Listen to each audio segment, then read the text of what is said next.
Olá, muito boa noite. Sejam bem-vindos a mais um Bate-Papo das Seis, a Quinta da Lei. Meu nome é Nairo Pandolfi e hoje aqui a gente tem um tema muito interessante, vamos dizer assim, né, que é relacionado ao direito penal, ao processo penal também, que tem relação com as provas. Se elas são ilícitas, se são legais, como que funciona esse procedimento. E hoje aqui eu vou convidar o meu amigo João Vitor Correia para falar sobre esse tema, mas antes dele se apresentar, eu vou pedir à produção aí para que coloque aí o trânsito, para a gente acompanhar o trânsito da cidade. Agora ele está um pouco mais calmo, né? Mas eu falei, João, a gente estava comentando aqui que para chegar aqui na TV Sim é um trânsito muito difícil, né? Nessa parte de 5h30, 6 horas. O trevo da Joana Dark ele fica bastante congestionado. Aqui em volta também não tem retorno, acaba sendo pegado mesmo o trânsito. Fica um pouco difícil, né? Sim. Mas agora dá para ver ali que está um pouco mais tranquilo. E você que nos acompanha aqui na TV Sim também, tem o telefone aí no WhatsApp 27 99808 3421, para você que queira mandar sua dúvida, o seu questionamento, fique à vontade para participar conosco. Também tem aqui, ó, próximo à Rede Sim, ali o trânsito tá um pouco mais congestionado. Que sentido São Mateus ali. Show de bola. Então vamos lá para falar um pouquinho aqui de processo penal, direito penal. Sim. Aqui seja bem-vindo, meu amigo João Vitor, advogado. E eu gostaria que você se apresentasse aqui para todos nós. Primeiramente, agradecer, Nairo, pelo convite para estar falando hoje sobre um tema que é extremamente relevante e interessante. A maior parte das discussões que a gente vê no dia a dia dentro dos tribunais é sobre provas, né? A gente vê muitas decisões desse sentido. E agradecer ao pessoal da TV Foz, o pessoal da técnica aqui que está trabalhando com a gente hoje. E não vamos fugir do assunto, não, vamos para cima, vamos falar de tudo, até mesmo de alguns casos que estão mais em mídia aí, na mídia pipocando alto. Bacana, são casos polêmicos, né? Relacionados a ex-presidente, a presidentes atuais também, né? Que envolvem processos penais. Parece que isso se tornou rotina, né? Agora no Brasil também. A discussão de processo penal, ela é a mais interessante, principalmente quando aliada a casos de repercussão, porque é um tema que as pessoas, elas até mesmo sem conhecimento, elas gostam de debater sobre processo penal, sobre direito penal. Ainda que não entendam na parte técnica, elas estão debatendo o processo em si, né? Isso é uma discussão interessante e a gente vem hoje aqui para justamente trazer essa clareza técnica, um pouquinho de como funciona a prova dentro de um processo, dentro de um tribunal também. E é bacana essa participação, né, João? Tirando a parte técnica, sim, porque isso a população ela gosta de participar de temas relacionados ao direito penal, ao processo penal, a gente observa muito isso. Sim. E esse populismo midiático que a gente fala, né? A mídia de forma, às vezes, um pouco sensacionalista, né? Sim. Põe as notícias e isso chama a atenção da população, né? Sim. A grande discussão a respeito de provas é para que elas servem, né? Muita gente tem essa noção de que a prova ela está ali para provar o direito, alguma coisa assim, mas na verdade a prova ela existe para provar fatos, para dizer que algo aconteceu da forma como foi descrito. Porque quando a gente está num processo, a gente tem lá o advogado, o promotor e o juiz. Nenhuma dessas partes viu o que aconteceu. Então, como é que essas pessoas vão entender se houve crime ou não? Se existe evidência o suficiente para condenar? Através das provas. É por isso que a gente vê muita condenação, muita inocentação por falta de prova, porque você precisa saber se aquilo que está envolvido ali é de fato um fato criminoso e se as provas que vieram naquele processo elas têm qualidade também. Se elas confirmam de fato, né? Se elas confirmam de fato, se elas podem confirmar, né, também. Bacana. Então aqui já entrando nesse tema, né, a gente já fez essa introdução aqui com o João, a opinião popular, as pessoas gostam de fato de participar do direito penal, né? Então aqui, João, a gente já pode dar início, né, aos nossos questionamentos no contexto das provas. O que seria as provas? Uma prova no direito penal? Porque a gente sabe que tem aquela parte introdutória ali no inquérito policial, depois participação do Ministério Público. Então, como que funciona isso? A prova ela vai existir mesmo no processo, porque você só tem prova quando você tem contraditório, quando você tem defesa. Aquilo que a gente tem no inquérito policial, e aqui a gente vai quebrar o primeiro mito, no inquérito policial não tem prova. A gente chama no direito penal, no processo penal, de elementos de informação. Porque aquilo ali vai servir como base, vai servir como uma introdução para que o Ministério Público ofereça denúncia. Prova mesmo, ela só vai existir no processo. Por quê? Porque a defesa precisa ter o momento em que ela vai questionar e vai tentar colocar, por exemplo, uma testemunha em contradição. E isso faz parte da produção da prova em si. Porque sem esse esforço da defesa, sem essa participação da defesa numa inquirição de uma testemunha, ou questionando a validade de um documento, né, ou questionando também a forma como uma prova foi produzida, a gente não pode dizer que existe prova no processo penal. E a gente fala que não existe prova no inquérito porque o inquérito ele é feito para acusar uma pessoa. Ele não necessariamente você apresenta uma defesa no inquérito policial. Exatamente. E aí eu provoco aqui também a você que a gente vê um movimento, né, dos advogados de defesa muito mais atuantes. Porque antes existia no advogado criminal, né, aquela de só negar. Sim. Vou negar aqui o fato na esfera policial, porque o delegado de polícia, ele de fato ele só quer fazer a acusação. Mas agora a gente vê uma atuação criminal defensiva com mais ação, né? Sim. Hoje em dia, a defesa ela atua no que a gente chama de investigação defensiva. Eu acho que é esse o termo técnico. A defesa ela está o tempo todo tentando produzir, trazer elementos para o processo que vão de encontro àquilo que está sendo defendido pelo advogado, né? Então você não vai ter a defesa simplesmente negando ou simplesmente questionando uma prova, mas sim a defesa trazendo elementos para o processo, trazendo provas também de que aquele crime ou não aconteceu ou aconteceu de uma forma diferente daquilo que está sendo narrado pela acusação. Como se fosse um auxiliar ali do delegado de polícia também para direcionar a acusação para um outro viés também, vamos assim dizer. Sim. Desde a fase de inquérito, não só no processo, é importante a atuação da defesa, às vezes indicando alguém para ser ouvido, um álibi, levando algum documento que o inquérito não trouxe, mas que prova a inocência de um cliente, né? Auxiliando também em questões periciais, participando efetivamente, às vezes, de uma reconstituição de cena do crime. Pode acontecer, né? Isso é bacana, João, porque acredito que o doutor tenha já participado de julgamentos dessa forma. Em qual sentido? De que a defesa não participou de forma ativa, né? Na fase da investigação, não tentou produzir provas também, né? Sim. E aí chega num julgamento, por exemplo, no tribunal do júri, ela fica de mãos atadas. Por quê? Porque tinha essa possibilidade anteriormente de fazer, não fez. No processo é um pouco mais difícil, né? Porque tem que ter autorização judicial. Exatamente. Essa principalmente com o tribunal do júri, né? Que é difícil pra caramba para você conseguir reverter uma decisão do tribunal do júri. Recentemente, se não me engano, ontem o STJ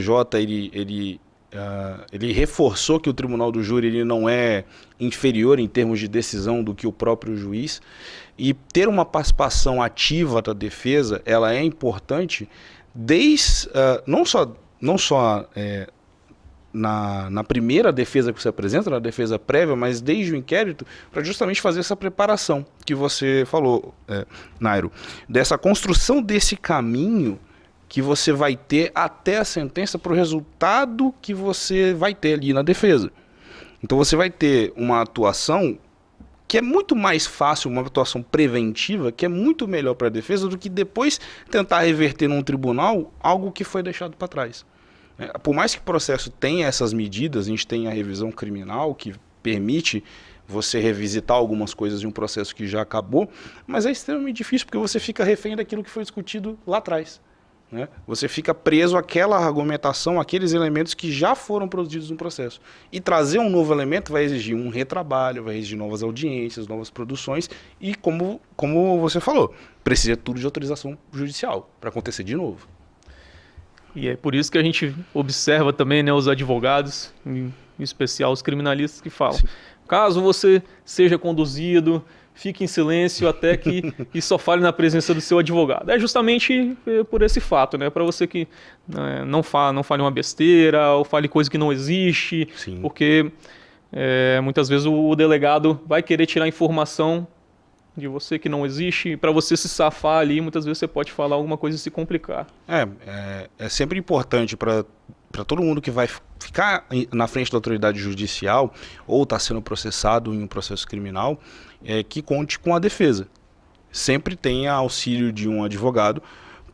Não é que você vai ser mal orientado ou você vai ser orientado para fazer alguma coisa ruim, mas é para justamente evitar que você cometa esses erros de você falar demais ou falar alguma coisa que não aconteceu e acabar se comprometendo ainda mais, porque só o fato de você estar no inquérito, de participar de um inquérito como investigado ou estar num processo como réu, isso por si só já é maior do que muita punição às vezes. E tá bem acompanhado e bem como é que eu posso falar assim? Assessorado. Assessorado é um bom termo. Está bem assessorado por um advogado, vai permitir com que você possa, às vezes, até mesmo falar sobre o que aconteceu, mas sem necessariamente piorar a sua situação. Falar o mínimo ali, né? Falar o necessário, vamos dizer assim, né? Bacana. Doutor João, então, com relação às provas, aprofundando um pouco mais aqui, a gente precisa falar também sobre os tipos de prova, né? Uhum. Porque apesar de no inquérito ali ser um elemento de informação, existe a possibilidade também, né, de existir provas naquele momento ali, né? Sim. São provas que a gente fala aqui que não podem se repetir. Quais são os tipos de prova que a gente pode produzir no inquérito e dentro do processo penal depois? A gente tem no inquérito as provas testemunhais, os depoimentos de informantes também. Informante é todo mundo que não pode ser testemunha. Então você traz para o processo uma pessoa que às vezes ela tem um vínculo com alguém que está sendo investigado, mas ela pode prestar ali aquela informação, aquele depoimento de forma oral. Você tem as provas documentais, e documento não é só aquilo que está escrito. Documento pode ser vídeo, pode ser uma gravação de áudio, é tratado no processo como documento. Você tem as perícias que a gente tem, as perícias, o exame de corpo de delito, uma perícia em um documento, uma perícia em um veículo, uma perícia técnica, algo que vai ser feito, uma documentação que vai ser produzida por um técnico, alguém que vai dizer com toda a precisão científica se aquele documento é verdadeiro, se aquela ferida que foi causada na pessoa foi causada por um tiro, por uma faca, por um martelo, por o que quer que seja. Uma prova pericial no local do crime, né? Uma prova pericial no local do crime. Questão de homicídio, por exemplo, que é mais comum. Sim, exatamente. Você periciar o local do crime, aí você tem todo um isolamento da área para que a polícia possa trabalhar. Né? Igual cena de filme, né? De filme, tem lá o gizinho, a pessoa desenhada no chão. Mas basicamente são essas provas que a gente tem assim por alto no processo. A gente vai ter algumas subdivisões dessas provas, mas a gente ficaria tempo do programa inteiro aqui só para falar isso. Bacana, João.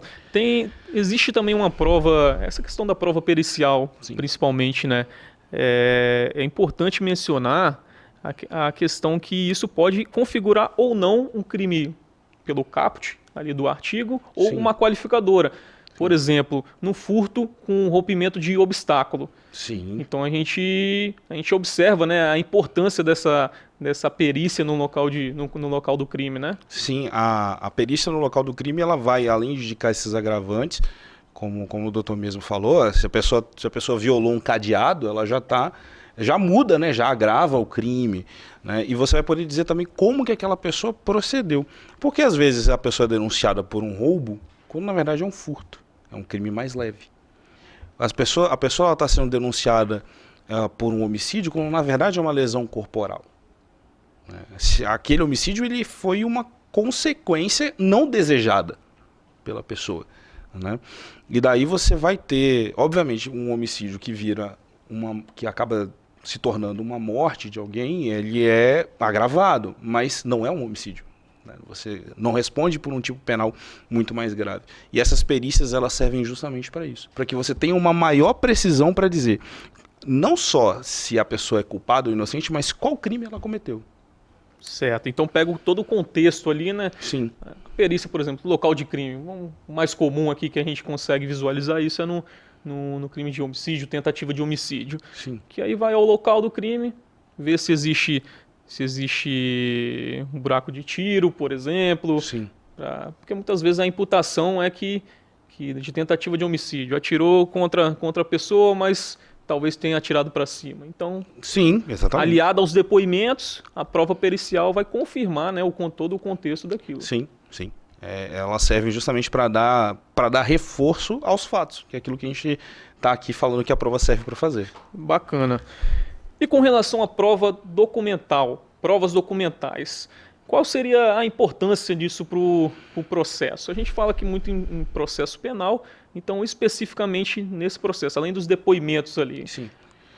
As provas documentais dentro do processo, principalmente em crimes financeiros ou crimes de colarinho branco, elas são extremamente importantes, mas mais importante de você trazer um documento para o processo é dizer como aquele documento foi produzido. Então, hoje a gente fala muito na cadeia de custódia, que é a forma com que você vai analisar, por exemplo, um celular. Se você tomou todos os procedimentos e precauções para você conseguir isolar um aparelho celular, para que ele não tenha uma intervenção externa, para que aquela informação que foi extraída daquele telefone seja uma informação verdadeira e precisa. Porque um print de tela, uma conversa, ela vira um documento. Mas mais importante do que ele ser um documento é saber como ele foi produzido. É saber como que a polícia extraiu aquela informação. Como que aquela informação veio parar no inquérito também é muito importante. Isso pensando também que hoje os celulares, né, os smartphones de forma geral, possuem senhas e precisa, em tese, de uma autorização judicial, né, para que tenham acesso àquele aparelho. Então, acho que isso, inclusive, é um objeto de debate, porque o doutor vai poder falar com precisão com relação a isso também. Porque futuramente, se isso não for feito da forma correta, vai haver uma nulidade e o processo, a pessoa vai ser inocentada. Então isso confirma também, né? Sim, sim. A mais importante do que você ter ali o material, que é a evidência ou não de crime, é a forma. A forma com que a lei diz que você vai extrair as informações de um aparelho celular é a garantia de que você vai ter algo válido naquele processo, de que aquilo ali não vai ser em vão, né? Isso acaba gerando muita revolta nas pessoas. Um processo, a pessoa acaba sendo inocentada porque a prova não vale de nada. É justamente por isso que a gente briga num processo, para que a prova tenha alguma validade. Porque se ela não tiver, a defesa ela tem que questionar. Uma pessoa não pode parar na cadeia, ela não pode ser responsabilizada sem que ela tenha direito a um processo digno e que as provas que estão ali, elas tenham validade. Senão, não adianta o processo. Ela respeite, no caso ali, a cadeia de custódia, né, armazenamento, a extração seja feita da forma que é estabelecida em lei também, né? Não só em lei, mas em outras normas técnicas também, né? Eu descobri isso recentemente. Existem normas técnicas, né? Existem normas técnicas estaduais. Cada unidade de polícia civil estadual, ela tem ali as suas normativas técnicas de como você vai fazer extração num computador, num celular, e isso também tem que ser respeitado, né? Porque, apesar que não é lei, mas você tem ali um documento técnico de um manual de instruções, que se você não seguir, pode eventualmente gerar nulidade de uma prova inteira. E como que o doutor observa a posição dos tribunais superiores? Porque quando a gente menciona tribunais superiores, tem, por exemplo, no Espírito Santo, Tribunal de Justiça, e depois tem o STJ, o STF. Sim. Hoje, essa discussão de provas, ela está cada vez mais intensa, porque os tribunais superiores eles têm batido muito nessa tecla da qualidade da prova, né? Não é só trazer a prova em si, mas saber se aquela prova ela tem qualidade o suficiente para servir para uma condenação. E essa questão da cadeia de custódia, ela tem se tornado cada vez mais relevante porque hoje a nossa vida ela está se tornando cada vez mais digital, né? É até irônico falar isso, mas as pessoas comercializam drogas pelo WhatsApp, né? Então, por mais irônico e estranho que isso pareça, o crime também está se digitalizando.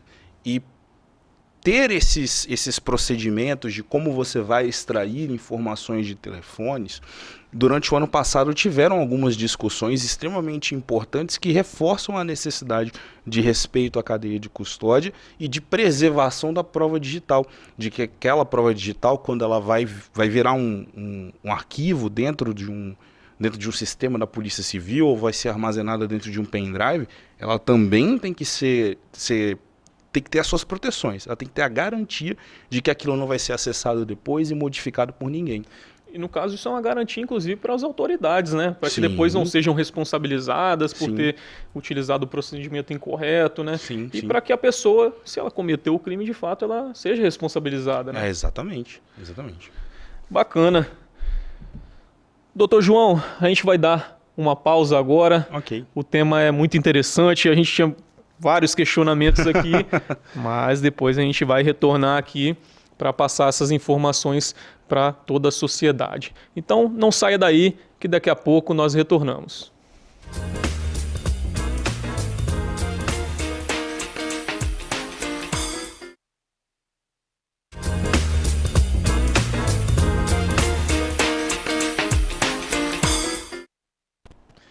Voltamos com a nossa querida Quinta da Lei. E vamos aqui mais uma vez, doutor João, continuar o tema provas no processo penal, tema polêmico. E aqui em específico que a gente estava comentando no intervalo sobre a confissão. Meu amigo, você que quer fazer a sua confissão, pense bem, porque pode te prejudicar lá na frente também. Muitas vezes a confissão não vai ser válida, não vai ser confirmada com os outros elementos do processo.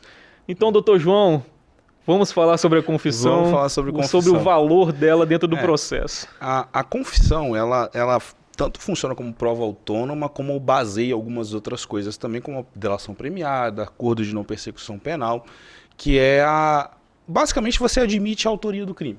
Você admite que você cometeu um crime, né, na frente do delegado e depois tem que confirmar na frente do juiz também, né? E para a confissão ser válida, ela tem que ser feita de forma livre, espontânea, porque senão, se você for submetido a qualquer tipo de agressão ou alguma coisa, é uma tortura. Então essa confissão ela não é válida se ela foi feita de forma forçada.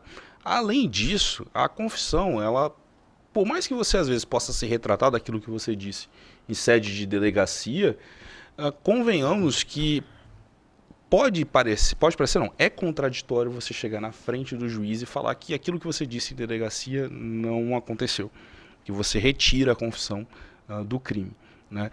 Então, até mesmo como a gente viu recentemente no caso do Mauro Cid, a questão da delação premiada dele, ele teve que de fato voltar e falar, não, olha, eu confesso aqui o crime e vamos fazer um acordo sobre aquilo que o MP disse, acha, né, que seria razoável para obter as demais provas no processo. E falando em específico do Mauro Cid, Sim. o doutor acredita que foi de fato uma confissão forçada ali? Porque a gente sabe que na delação premiada você tem que fazer a confissão de forma livre, né? Sim. A lei de delação premiada, ela vai dizer que quando você está fazendo o acordo em si, você está negociando os termos dele, você vai ter contato apenas com o Ministério Público.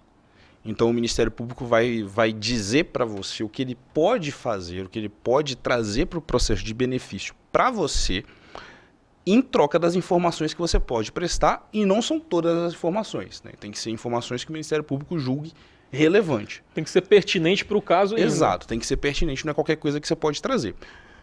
Quando você vai para frente do juiz, no caso de uma delação, é para homologar aquele acordo. E é na frente do juiz que você vai falar que, olha, fiz de forma livre. Não fui submetido a nenhuma espécie de coação, de tortura, nem de nada, para fazer esse acordo de delação premiada. Estou fazendo de livre e espontânea vontade. Porém, quando a gente vê o caso do Mauro Cid, por exemplo, a gente vê uma participação ativa do juiz no acordo de delação premiada, né? Só o fato de você estar na presença do juiz durante a elaboração de um acordo de delação premiada já torna a situação muito diferente, né? O juiz é a pessoa que pode te condenar. E ele está olhando no seu rosto e falando para você dos crimes que você vai confessar, daquilo que você vai trazer para o processo, se aquilo que você está falando o convence ou não.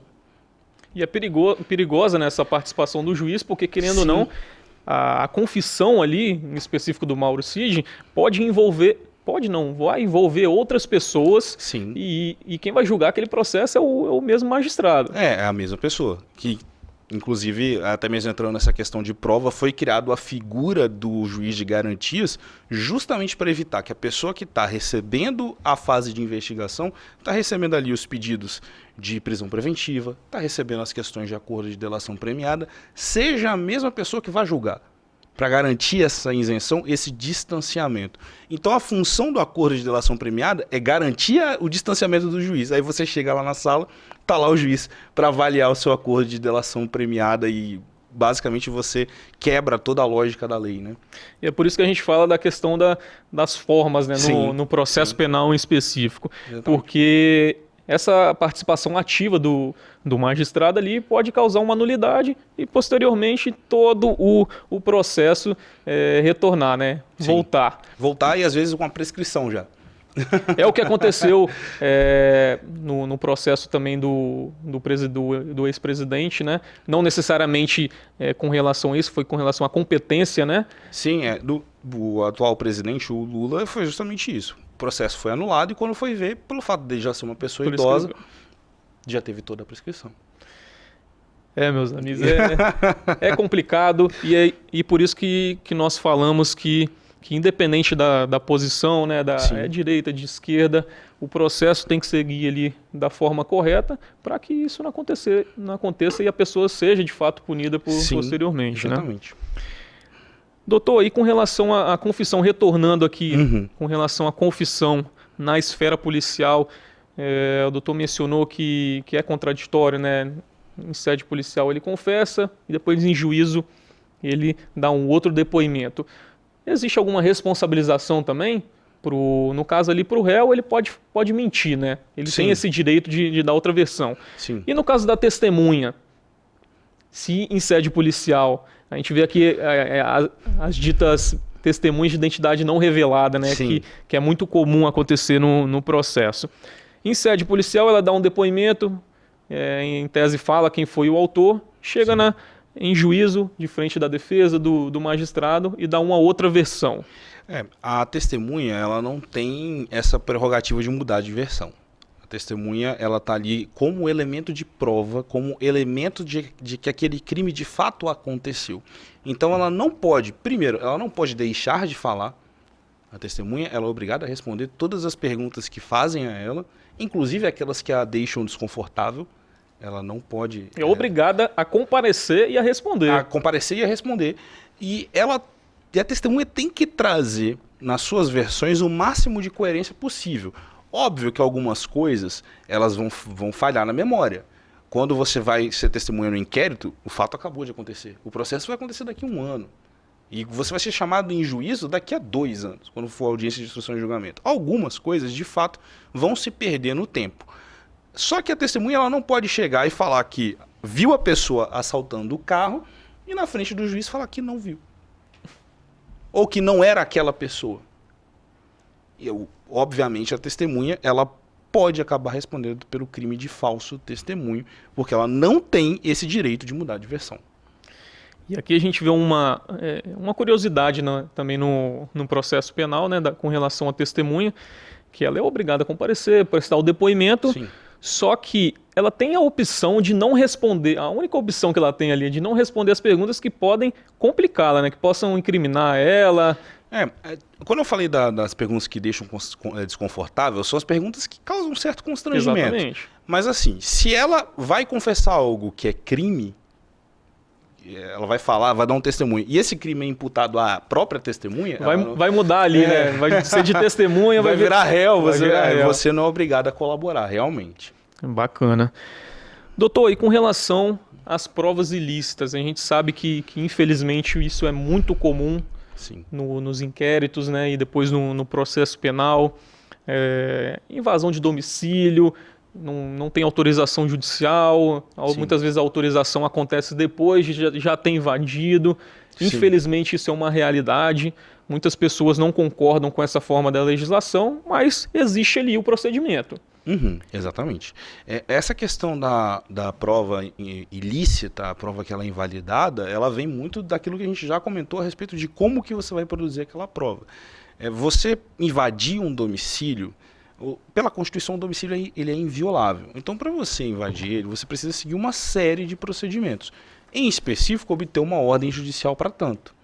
E você só talvez pode violar essa regra em uma situação de flagrante. Você não pode simplesmente... Por isso que você vê muitas anulações por causa das fundadas suspeitas, ou da situação em que o policial ele tem uma desconfiança a respeito daquela atitude e invade o domicílio. Porque, de fato, pela legislação, ele não pode agir com base nisso. Tem que ser uma situação de flagrante, e aquele flagrante deságua dentro da casa da pessoa que estava cometendo crime, ou da casa de outras pessoas. Né? Teve um caso recente essa semana, de um policial que invadiu a casa errada, e a pessoa que estava, o morador, ele falou, olha, você vai ter que se retirar porque essa pessoa não mora aqui. Essa pessoa não reside aqui. A pessoa que você está procurando, ela, sei lá, deve morar em outro lugar, mas não é a casa dela. E não era, porque o morador falou, só mora eu e minha esposa aqui, e nenhum dos dois eram a pessoa que estava em estado de flagrância. Isso invadiram sem mostrar um mandado ainda. Sem chamar. Exatamente. Porque o correto, o procedimento é, ali se não existe uma situação flagrancial, né? Sim. Você chama o morador. Chama o morador e pede autorização para entrar. E se o morador conceder, essa autorização tem que estar constando em algum lugar. Ou uma testemunha vai confirmar que ele de fato cedeu a autorização, ou isso vai ficar registrado. Hoje em dia você tem a questão das câmeras corporais, que elas também podem servir para isso. Você pode registrar a autorização de uma pessoa para entrar na casa dela. Bacana. E a gente vê também uma posição dos tribunais superiores, né, com relação a essa fundada suspeita, porque Sim. é muito subjetivo isso, fundada suspeita, né? Que um policial estava se aproximando na casa e ele sentiu o odor, sentiu o cheiro, né, de maconha. Sim. E isso, em alguns casos, eles pode ser autorizado nesse caso, pelo simples cheiro, a pessoa adentrar dentro da residência, ou tem que ter um contexto todo ali? Não, tem que ter todo um contexto. Você tem que estar verificando se você de fato está lidando com uma situação de tráfico, por exemplo, e daí você faz a invasão porque você flagranciou. Porque é muito difícil, né? Sentir o cheiro, vou saber qual é a casa ali. Sim, exatamente. Ainda mais por um sentido que não é preciso. Visão, você está vendo a casa que a pessoa entrou. Agora, eu estou ouvindo, estou sentindo o cheiro, né? Ou, sei lá, estou usando o tato para fazer isso. São sentidos muito imprecisos. Então, o ideal é o procedimento que é determinado pela lei, é que se obtenha uma autorização, e acredito que hoje em dia, com os meios de comunicação cada vez mais rápidos, não demore tanto para você obter uma autorização. Uma autorização, né? Até porque também existem outros meios, né, de verificar. Existe drone, sim. A polícia pode fazer uma campana ali, ficar observando a movimentação, né? E isso justifica, ele colocando depois um relatório, justifica. Né, adentrar dentro perfeitamente da residência. Em casos assim, devidamente comprovado, você pode sim fazer o ingresso no domicílio da pessoa. Bacana. Continuando com relação a provas ilícitas, a gente tem aqui um tema muito polêmico também, né, com relação ao ex-presidente, agora de fato o ex-presidente Bolsonaro. Sim. Então eu gostaria, doutor, de que você mencionasse em que consistia essa ilicitude que vai ser debatida ainda no processo, que está no início, né? O ex-presidente Jair Bolsonaro, ele apresentou a resposta à acusação, a defesa preliminar. É aquela defesa que vem antes de qualquer outro procedimento num processo. E foi focada principalmente na questão de provas e na forma como elas foram produzidas, né? Tem algumas alegações que são bastante interessantes e bastante novas para o direito ali. Por exemplo, o Jair Bolsonaro, na defesa dele, ele alega que a defesa foi prejudicada porque foram disponibilizados mais de 400 gigabytes de informação em um HD e essas informações não estavam catalogadas, estava espalhado. Não tinha um contexto ali explicando, não. Jogaram a informação lá e a defesa que exatamente, a defesa, que teve um prazo curtíssimo para fazer a resposta à acusação, abriu um arquivo, beleza, isso aqui é uma conversa. Quando ia abrir o outro arquivo era um vídeo de uma outra circunstância. Isso é uma matéria que gera prejuízo para a defesa. Porque se você vai esconder uma ilegalidade, você vai esconder ali. Você não vai deixar à vista de todo mundo. Outra circunstância interessante que foi falada pela defesa é o que a gente costuma chamar de pincelamento de provas. Vou dar um exemplo prático aqui que aconteceu nesse processo. Você tem 1 hora de interceptação telefônica e você disponibiliza para a defesa apenas 15 minutos, os mesmos 15 minutos que foi dado para a acusação. Você não consegue entender o contexto muitas vezes. Para a defesa é extremamente importante você entender o que aconteceu antes e o que aconteceu depois. Por quê? Você pode, neste trecho de 15 minutos ele confessa um crime, mas se é uma brincadeira que ele estava fazendo. Veja, o contexto ele importa muito. Então, a defesa do Bolsonaro alega que ela foi prejudicada com razão quando trazem para o processo informações incompletas. Informações que ela já solicitou e não foram entregues para ela. Né? E isso eles já tinham solicitado desde a investigação? Desde a investigação. Isso só foi disponibilizado agora. Foram disponibilizados agora e de forma incompleta ainda. Exatamente. Outra coisa também que foi alegado é de qual inquérito nós estamos falando que essa prova veio, porque isso também não ficou claro. Nós temos hoje no Supremo Tribunal Federal vários inquéritos em andamento sobre esses mesmos fatos, sobre este crime de tentativa de golpe de Estado, e cada inquérito está analisando uma circunstância diferente desse crime. E quando a defesa vai ter acesso, ela não sabe, olha, essa informação veio deste inquérito ou daquele. Não ficou... Seria o correto, né, vamos assim dizer, que fosse feita uma investigação e daquela investigação as informações fossem colocadas na denúncia, por exemplo. Exatamente. E essas são as questões probatórias que estão sendo alegadas para ele, mas que nós, no dia a dia, alegamos também. Quando a gente recebe uma prova incompleta, a gente vai no processo falar, olha, eu não tive acesso aos autos do inquérito, não tive acesso à interceptação telefônica. A íntegra da conversa, por exemplo. Íntegra da conversa, eu não sei como é que isso foi produzido, sabe Deus do que essas pessoas estão falando. Então, não é algo exclusivo do ex-presidente Jair Bolsonaro uma situação como essa. Isso pode acontecer com você que está vendo esse programa agora. Pode acontecer comigo. Isso infelizmente é comum. Nós que trabalhamos no âmbito criminal, a gente vê muitas vezes uma conversa fora de contexto ali, print de WhatsApp. Dando um exemplo prático, vou fazer um corre. Exatamente. Fazer um corre pode ter vários contextos, vamos assim dizer. Né? Pode ter relação com o tráfico de drogas, de fato. Pode ser que ele está indo trabalhar, vou fazer um corre ali para ganhar um dinheiro. Então, a íntegra da conversa é justamente para explicar, né, esse contexto. E veja, nós estamos falando de prova, parece que não, mas isso é uma discussão probatória, porque a prova ela pode até ter sido produzida de forma legal. Essas conversas podem ter ido parar no inquérito de forma perfeitamente permitida pela lei. Só que a partir do momento que você disponibiliza só parte disso para a defesa, pera lá, você não está agindo com lealdade no processo. Porque a acusação, quando teve acesso à interceptação telefônica, teve acesso à íntegra da interceptação. A defesa também tem que ter. E eu duvido muito que, nesse caso, a defesa recebeu a informação descontextualizada.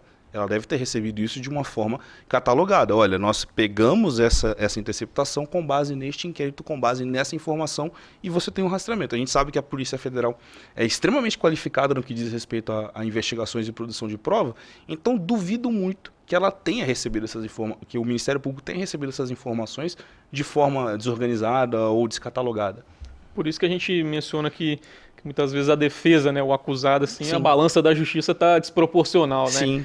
Por isso que é importante também a investigação defensiva, né? Inicial ali no inquérito. Exatamente. Que acredito que os advogados fizeram isso, né? E mesmo assim... não conseguem trazer para o processo... Tiveram um prejuízo, né? Exatamente. Bacana. Tema muito importante, tema interessante. A gente fica aqui falando de prova ilícita o restante do programa, mas nós vamos para mais um intervalo e daqui a pouco retornamos.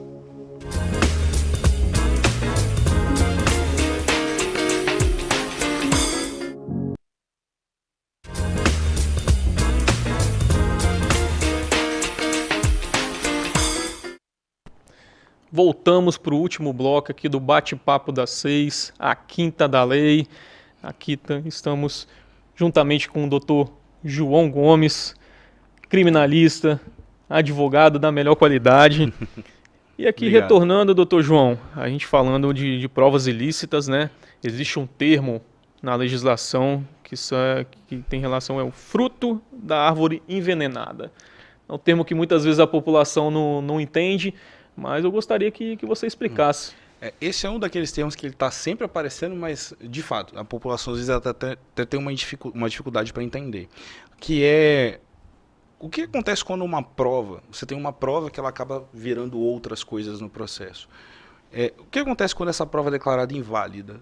Tudo aquilo que deriva dela é inválido também, né? As coisas não se tornam menos ilegais por causa dessa derivação, porque ela é apenas um pedaço de uma prova que foi invalidada. Não, o processo ele funciona como uma rede, uma conexão de várias provas, né? E se a prova principal, a prova superior, ela é declarada inválida, tudo aquilo que está abaixo cai junto. É um efeito dominó. Então, no caso ali, vamos dar um exemplo, na investigação foi feita uma interceptação telefônica de forma ilegal e depois, durante o processo, né, aconteceu tudo na normalidade, respeitando a legislação. Então, por conta daquele errinho lá na investigação, todos os outros atos vão ser considerados ilícitos. Sim, sim. Principalmente quando você tem essa derivação direta, porque às vezes você obtém a mesma prova por outro meio, mas esse meio é lícito, né? Agora, se você vem de uma sequência, de uma prova que ela foi invalidada e você tem outras que vêm dela, dali para frente tudo também é declarado inválido. Bacana. E a gente sempre tem essa dúvida, né, de quem tem que apresentar prova no processo penal. Muitas vezes, inclusive em julgamentos, é utilizado pelo Ministério Público, né? Não falo aqui de forma pejorativa, mas fala que a defesa não provou a inocência. Esse é o termo correto a ser utilizado? Olha, a primeira coisa que a gente tem que desconstruir aqui é que inocência não se prova, inocência se presume. Então, se a acusação não trouxe provas de certeza da condenação, você presume a inocência. Porém, você pode provar a inocência se você quiser, caso você seja advogado. Tem elementos ali, né? Tem elementos, um álibi, a pessoa não estava no local do crime na data e você tem prova disso. Tem uma câmera que pegou ela comendo um lanche na lanchonete na hora do crime e o crime aconteceu do outro lado da cidade. Bom, você vai demonstrar isso dentro do processo, né? O papel do advogado ali, né? Exato. Então, por mais que o Ministério Público fale que a defesa não provou a inocência, bom, a inocência ela é presumida no processo. Eu aprendi que o processo ele é feito para o réu. O processo ele é feito para que o réu tenha garantias. Não é feito para que a acusação tenha garantias, né? E isso não é nenhum tipo de equívoco ou uma espécie de ofensa ou agressão. É a verdade. O processo ele é feito para que o réu tenha suas garantias respeitadas. Isso porque também um exemplo, né? Um membro do Ministério Público, a polícia, um dia pode ser alvo também de uma investigação. Sim, exatamente. E quando a gente fala dessa questão da produção da prova, a defesa ela não está desobrigada. O bom advogado ele vai atrás dessa prova, ele vai achar alguma coisa que prove a inocência, ainda que seja uma coisa ínfima, mas assim, a avaliação de provas ela é um tanto subjetiva também, então, mas ele vai trazer aquilo para o processo para provar a inocência do cliente dele, né? Então, por mais que a defesa tenha essa questão da presunção da inocência, o famoso indúbio pro réu, a defesa também tem que trazer as suas evidências, as suas matérias ali que comprovem a inocência do seu cliente. Não é só o Ministério Público que tem que fazer esse trabalho. O Ministério Público é obrigado a fazer, mas a defesa, sempre que tiver oportunidade, deve fazer também. E se não houverem ali provas, né? Porque indícios, isso por meio de indícios, né? Sim. Suficiente de autoria e prova da materialidade, pode inclusive ser pedido uma prisão preventiva, prisão temporária na investigação. Mas para uma condenação, o que é necessário para uma condenação? A condenação ela é baseada num juízo de certeza. Então, as provas que tem ali, elas têm que ser contundentes e afirmativas no sentido de que aquela pessoa ela é culpada, né? Então, veja, hoje em dia, você já tem até a jurisprudência falando que você não pode nem condenar a pessoa com base naquilo que foi produzido na investigação apenas. Isso tem que voltar no processo. Tem que ser confirmado no processo. Tem que ser confirmado no processo, exatamente. Então, hoje, quando você não tem esses indícios, a pessoa... E hoje não, desde sempre, né? Quando você não tem quando você não tem prova categórica da culpa, você tem que inocentar a pessoa. Se existe uma dúvida ali, por exemplo, a gente sempre utiliza é utilizado, né, no processo penal o termo de ouvir dizer. Ouvi dizer que essa pessoa estava naquele local, praticou o crime ou saiu correndo daquele espaço naquele determinado horário. Sim, essa é uma prova de uma testemunha que não viu nada. Ela ouviu dizer. Ela tem, o que a gente pode falar aqui de forma mais simples, ela tem uma fofoca. Ela ouviu falar que alguém cometeu um crime ali e fugiu. Ela não viu, ela não tem uma percepção própria, né? Talvez isso seja o suficiente para iniciar uma denúncia. Hoje em dia o STJ às vezes até não aceita, baseado uma denúncia que tenha só uma prova fraca como essa, né? Mas para condenar, certamente, sem medo de errar, você tendo, por exemplo, uma testemunha de ouvir dizer, isso não pode acontecer. E aí, nesse caso, existe um princípio, né, no direito penal, processo penal. Esse princípio é importante, né, que é o da presunção de inocência. Sim. Todas as pessoas presumem-se inocentes, né, e não presunção de culpabilidade. Exatamente. Mesmo em segunda instância, quando a pessoa ela é condenada em segunda instância, enquanto ela tiver a oportunidade de recorrer e existe possibilidade de recurso, ela é tratada como um inocente. Ela é tratada, o processo tem que levar em consideração isso, ela não pode ter uma presunção de culpa em momento algum. Foi o que o STF entendeu durante um tempo a respeito da prisão em segunda instância, quando o STF decidiu que poderia iniciar o cumprimento de pena a partir da condenação de segunda instância.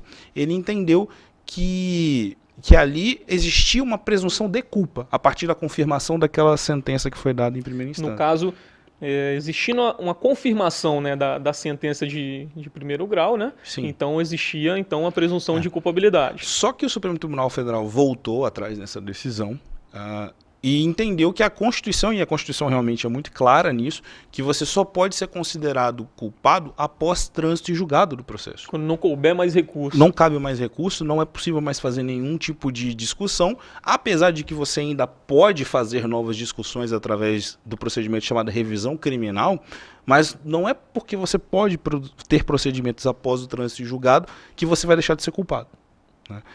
A revisão criminal é uma segunda chance que você tem de provar sua inocência. É uma outra oportunidade, né? É como se a pessoa que é condenada é difícil, a pessoa condenada inocente, vamos assim dizer, ela fica com aquela mágoa dentro dela, né? E claro, muitas vezes é uma oportunidade dela mostrar que ela não teve responsabilidade naquilo. Inclusive, e fica aqui a recomendação, a pessoa que ela foi condenada e essa condenação ela não foi correta em termos técnicos, não estou falando aqui em nenhum tipo de juízo moral, ela ainda tem o direito de procurar um advogado e revisar essa condenação. Procurar saber do porquê que ela foi condenada com base em provas que não deveriam levar à condenação dela. Porque esse tipo de coisa não acontece quando a pessoa prova que ela é inocente. Acontece quando ela tem dúvida, né? E essa dúvida que deveria ter sido utilizada para inocentar a pessoa foi utilizada para condenar ela. Para condenar. Né? E isso não pode acontecer. Isso é muito perigoso, vamos assim dizer, né? Bacana. Doutor João, muito obrigado pela sua participação. É um tema de suma importância, né? Provas no direito penal, com relação à ilicitude. Eu gostaria aí de que o doutor deixasse uma última mensagem aí para toda a sociedade. Primeiramente, agradecer a você, Nairo, pela recepção, agradecer toda a equipe da TV Foz que está aqui com a gente e falar que reforçar aquilo que eu disse, se você acredita na sua inocência, procure um advogado, peça para que ele revise o seu processo, veja se existe alguma possibilidade de reversão daquela condenação. Não tenha medo de lutar pelo seu direito. E para isso, você deve sempre contar com a ajuda de um advogado da sua confiança. Bacana, doutor João. Muito obrigado mais uma vez. E você, da sociedade, da população, muito obrigado pela participação, por nos acompanhar. Caso tenha ficado alguma dúvida, pode entrar em contato ou, se você teve uma informação incompleta, nos acompanhe depois no YouTube. Muito obrigado, uma boa noite a todos e até a próxima.